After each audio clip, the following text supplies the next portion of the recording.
কাগজটা যে কোথায় রাখলাম খুঁজে পাচ্ছি না, কোথায় যে রাখি। মন, ও বৌমা, তুমি দেখেছো ওই কাগজটা আমি কোথায় রাখলাম বলো তো?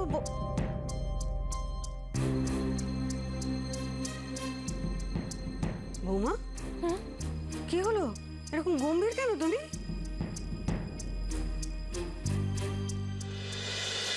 কিছু না মা,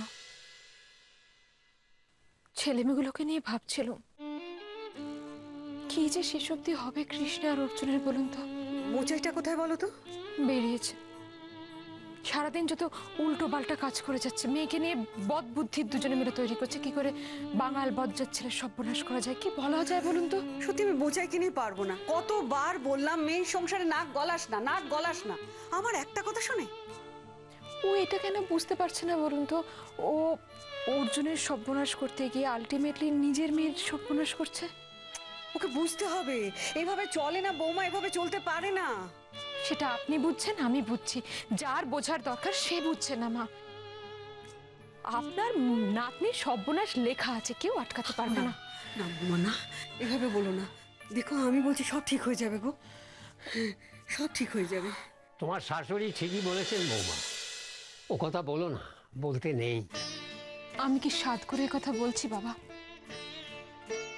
সত্যি তো আমার চোখের সামনে শুধুই অন্ধকার, কোনো আশার আলো তো দেখতে পাচ্ছি না। না না, আছে আছে, আশার আলো নিশ্চয়ই আছে।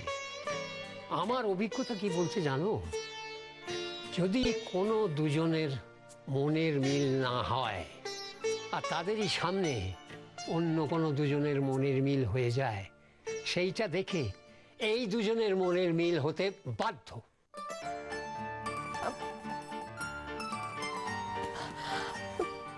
কি হেয়ালির মতন কথা বলছেন বাবা, কিছু বুঝতে পারছি না। না না, হেয়ালি নয় বৌমা, আমার কথা শোনো। ওই বাঙাল বাড়িতে একটা নতুন প্রেম তৈরি হয়েছে। ও আবার ওই বাড়ির তো নিত্য গল্প, এবারে কার সঙ্গে কার প্রেম বাবা? ওই যে ভোলা ভেটকি আর ন্যাকা মাধবীলতা, ওদের মধ্যে একটা প্রেম প্রেম ভাব গড়ে উঠেছে। আমার তো মনে হয় ওদের ওই ভাব দেখে কৃষ্ণ অর্জুনের মধ্যেও সম্পর্কটা ভালো হবেই। মাধবীলতা আর পিন্টু চরণ? না বাবা, আপনার কোথাও ভুল হচ্ছে। আরে মাধবীলতা তো পিন্টুর নাম শুনলে ক্ষণে ক্ষণে মুচ্ছে যায়। আরে বাবা আর যাবে না। আজ সকালে আমরা দুজনে কি দেখেছি জানো? তাহলে বলি শোনো। বলো, বলো, বলো। আমরা দুজনে দেখি